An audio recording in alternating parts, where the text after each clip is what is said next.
Dear Lanyon, you are one of my oldest friends, and although we have differed at times on scientific questions, I cannot remember, at least on my side, any break in our affection. There was never a day where if you had said to me, Jekyll, my friend, my honor, my reason, depend upon you, I would not have sacrificed my left hand to help you.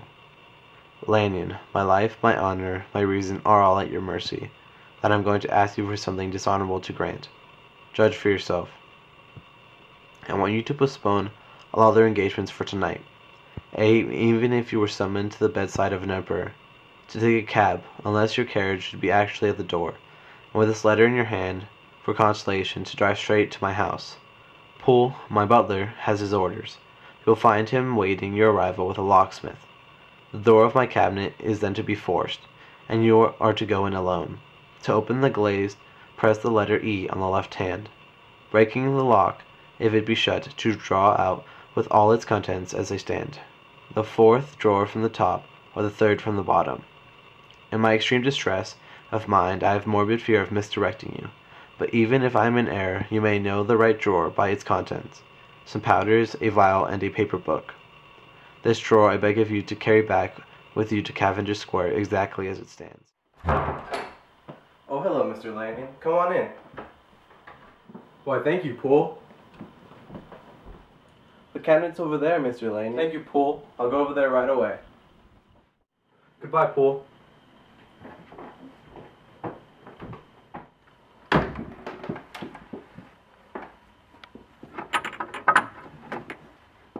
This is the first part of your service, and now for the second. You should be back, if you set out at once, on the receipt of this long before midnight. But I will leave you the amount of margin, not only in the fear of one of those obstacles that are in bed, as it to be preferred for what will remain to do.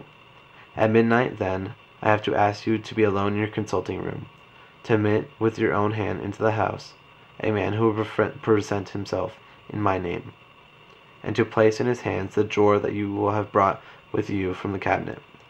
Then you will have played your part and earned my gratitude completely. 5 minutes afterwards, if you insist upon an explanation, you have understood that these arrangements are of capital importance, and that by the neglect of one, with my death or the shipwreck of my reason. It's Dr. Jekyll. Oh yes, the door's open. Thank you, sir. Have you got it? Have you got it? You forget that I have not had the pleasure of your acquaintance. Please be seated. I beg your pardon, Dr. Lanyon. What you say is very well founded, and my patience has shown its heels to my politeness. I come here at the instance of your colleague, Dr. Henry Jekyll, on a piece of business of some moment, and I understood a drawer. There it is. Compose yourself. Thank you. And now, to settle what remains. Will you be wise? Will you be guided? Will you suffer me to take this glass in my hand and to go forth from your house without further parley? Or has the greed of curiosity too much command of you?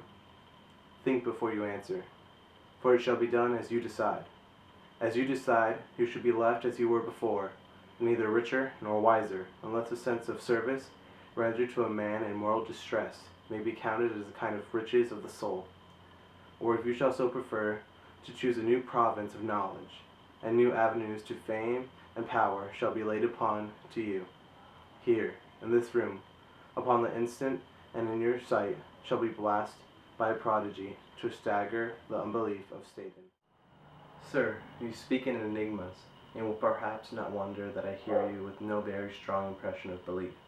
I have gone too far in the way of inexplicable services to pause before I see the end. It is well.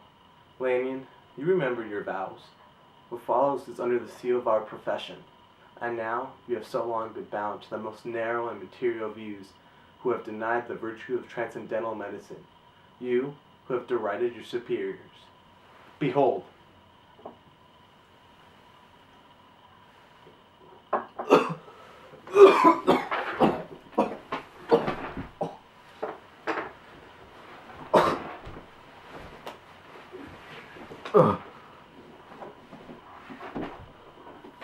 Oh my god, you're Dr. Jekyll.